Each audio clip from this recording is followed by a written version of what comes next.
Hello everybody, my name is Mike, and I've had a lot of questions from people asking how do you make the Mack Eplens roll dough. And for those of you that do not know what Mack Eplens is, that was a restaurant that was here in Abilene for many years. I'm talking probably 50, 60 years. There's no longer in existence, but they had the best roll dough you can imagine. So I'm gonna go through it because I know a lot of y'all have tried it at home and haven't had any success with it. I was their baker for 14 years and I've made a ton of this roll dough. The first ingredient is mashed potatoes. It doesn't have to be any kind of fancy mashed potatoes. What I use is just simple old instant mashed potatoes. It's the dry flakes, mix it with water, and you come out with mashed potatoes. This recipe calls for 5 ounces of mashed potatoes. You want to put it in a mixer that's big enough to hold all the dough. This is a 7-quart mixer. So I'm going to go ahead, put these potatoes in there.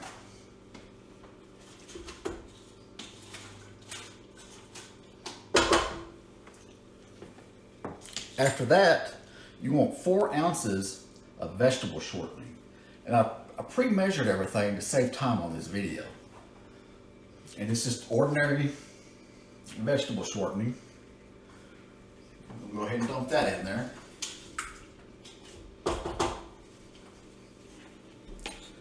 The next ingredient is 3.5 ounces of sugar.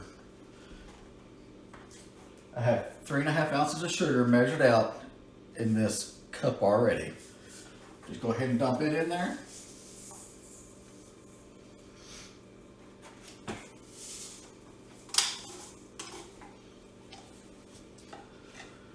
It also takes powdered milk.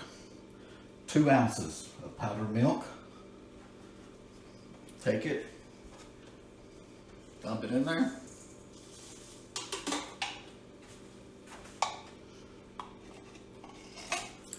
Takes a little bit of salt, 7 grams of salt. Now, I know I'm throwing out a lot of weights, you know, ounces, grams, pounds, etc. When I make something, I always do it by weight. It seems to be more accurate. I just use a simple old scale I picked up off Amazon, and it does everything. It has ounces, grams, pounds, etc. You need to invest in one of these if you're going to do a lot of baking. Next ingredient is 7 grams of salt, which I have right here, this little cup. I'm going to dump it in there. Then I'm going to take 1.5 ounces or 1.5 cups plus 1/3 of warm water.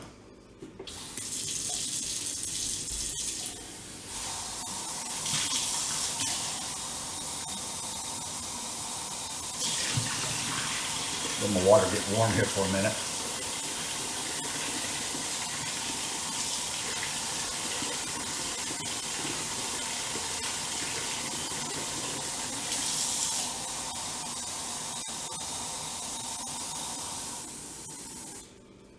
So this is 1.5 cups plus another 1/3 of a cup of just regular old warm water. I'm gonna pour it in there.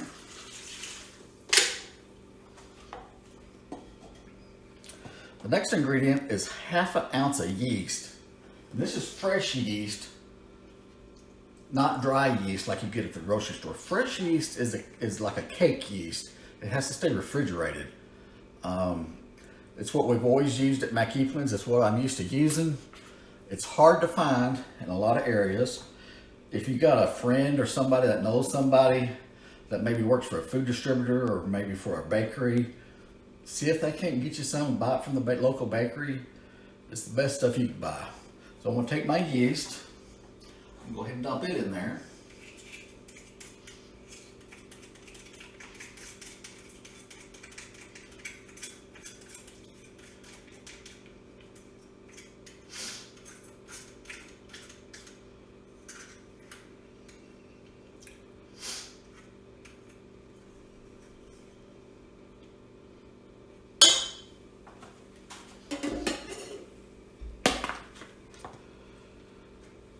I'm gonna go ahead and put my dough hook on and start my mixer.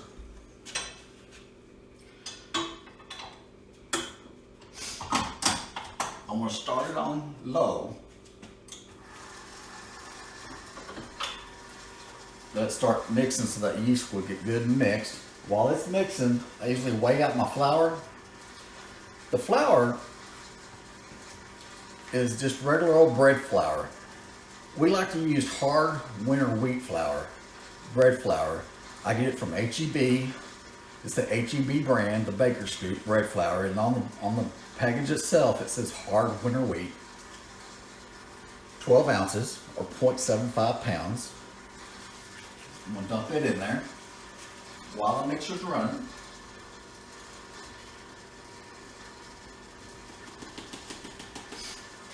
Let it mix for a few minutes and we'll turn the speed up.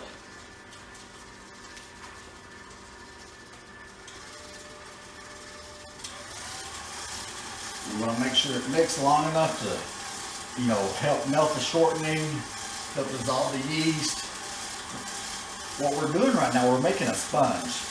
And once we get our sponge mixed, we're going to let it sit anywhere hour and 15 minutes, hour and a half. Sometimes it takes 2 hours, depending on what your air temperature is and how warm your water was that you put in it. You just want to let that yeast sit there and work on that sugar, break it down, and it'll, like I said, it'll rise a little bit. After that, we'll finish making the roll dough. Once it gets mixed, I always take a spatula, scrape down my sides of the bowl. That way I make sure everything is good and incorporated.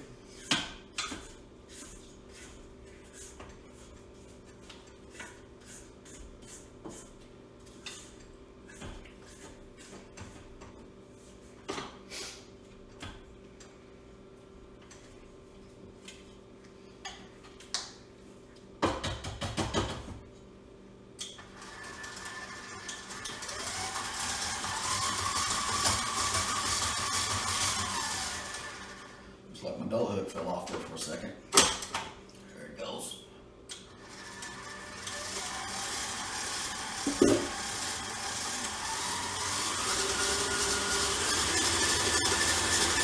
Let it mix on high.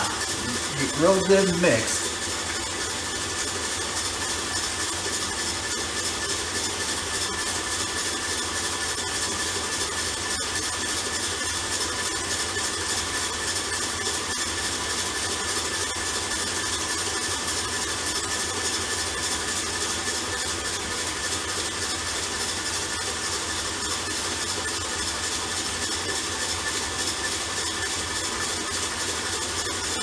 I usually let it mix for about 2 minutes.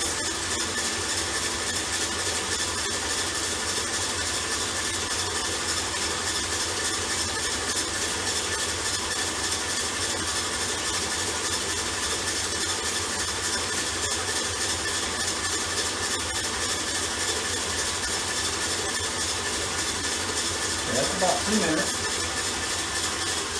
I'm gonna go ahead and cut the mixer off. I usually just let it sit there, but I'm going to take it off and kind of bring it close to the camera so y'all can kind of see what it looks like. I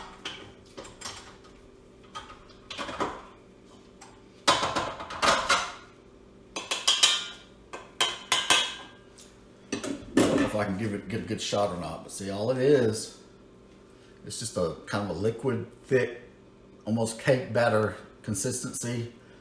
We call it a sponge. You're gonna let it sit there and rise. Like I said, it may take an hour and a half or so. But so for right now, while we're waiting for that to rise, I'm gonna go ahead and sign off and we'll check back with you when it's ready. I appreciate everybody, thank you.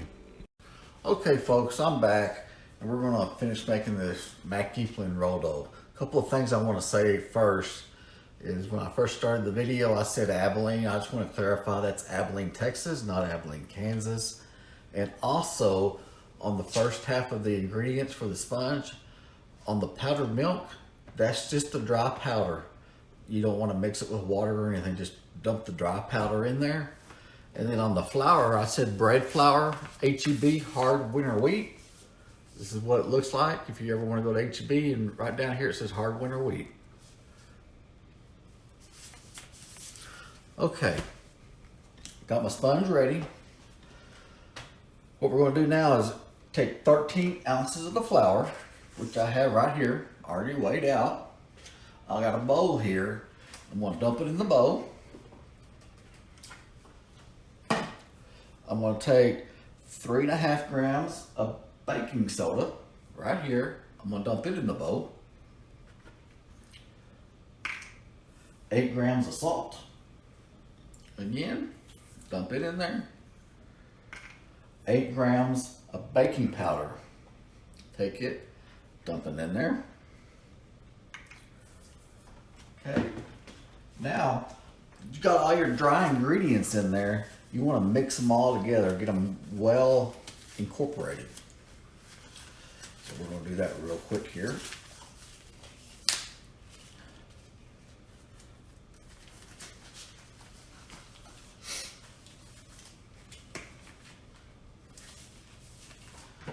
I just take my hand and I just mix it up real good.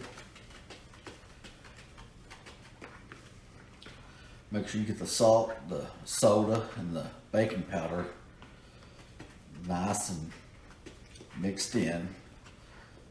Nice consistency. Okay, once you got it mixed together, we're going to dump it into the bowl. Start your mixture on low. I'm going to gradually work up to high. Now, this is going to mix. And you want to let it mix to where it starts pulling the dough away from the sides of the bowl. And the reason I'm saying this now, I don't know if you'll be able to hear me over the mixer, but you want to let it draw the dough away from the sides of the bowl. And it may take anywhere from 15, 20, 25 minutes to do that. So it's, you're going to let your mixer run, and you want to do it on high.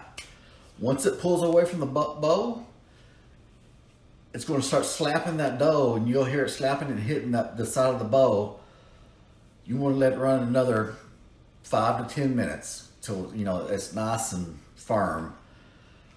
Once it pulls away from the bowl and it starts slapping, making a loud slapping noise, a mixer like this, you may have to hold it because it may try and walk off the counter. But what I'll do is I'll put the ingredients in there. I'll start the mixer. Like I said, it may take 20, 25 minutes. And whenever it starts to pull away from the bowl and make that slapping noise, I'll turn the video back on and we'll go from there. So right now, take your dry ingredients, dump them in.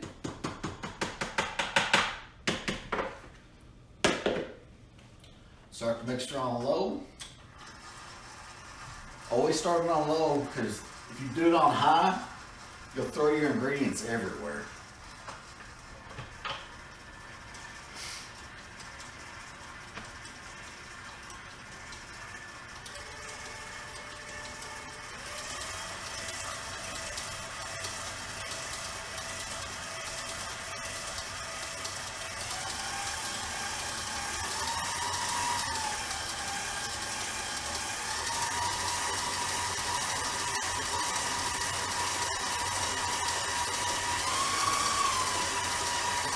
I'm gonna kind of give y'all an idea, if I can get the camera over there, show you what it looks like while it's mixing at this stage. Okay. Don't know if y'all can see this or not.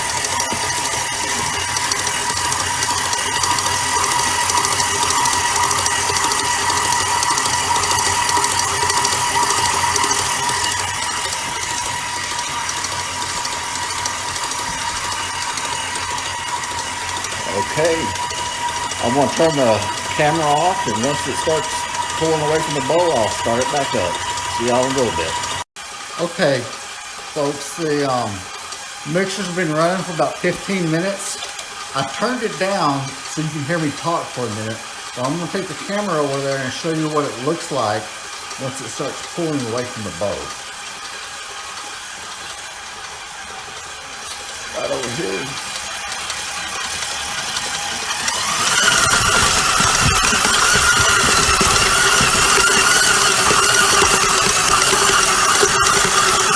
Sorry about that.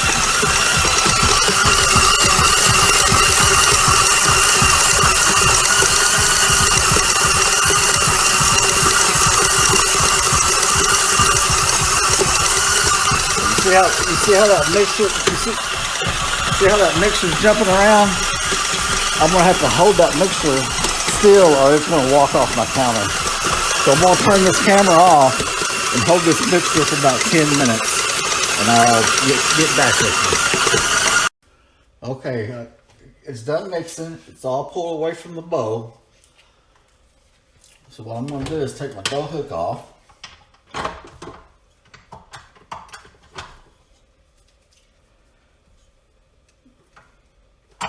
And it's going to be sticky too. Take me a bowl, like just a plastic, ordinary old bowl. You want it big enough to where that dough has room to rise. And the first thing you do is take you some oil. I just keep a little thing of oil here. Got me a little towel in there soaking. I just take my towel out and I'll swap the inside of that bowl. That'll keep the dough from sticking to the bowl whenever you try and get it out later. So, take my rag, just slosh it around, get it nice and oily. Take your rag, put it back in. Some people can use a brush, pastry brush, but I don't know. This is just the way I've always done it. Pour your excess back in the oil container. Set that aside. Take your dough. We'll just take a scraper.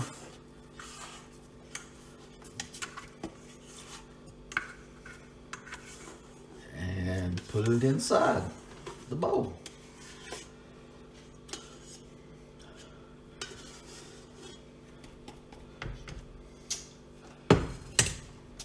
And that's pretty much how you make the dough.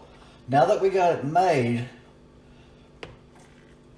you can work the dough now, but ideally, the ideal situation is you want to let it sit overnight. And when I say sit overnight, you're going to put it in a, I usually put it in the refrigerator, and it's going to probably double in size in the refrigerator overnight. But what I'll do is about, I don't know, 4 or 5 hours from now, it will have risen enough. I'll go in there and I'll punch it all the way down to release the gas, and it'll fall down. And then again, overnight when I wake up tomorrow, it will have risen again, and then we'll work the dough then.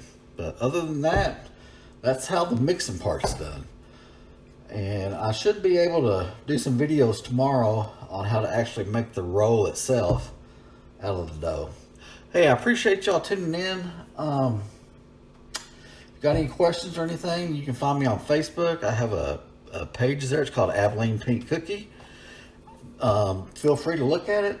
Also, I have a website, AbilenePinkCookie.com. Thank you. Hey, everybody.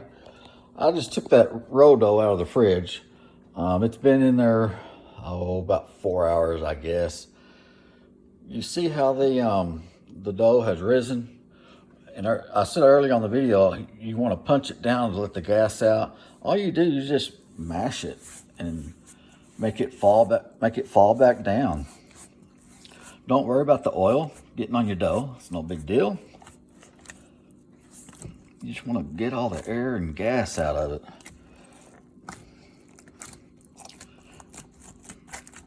Like I said, that oil is not going to hurt anything.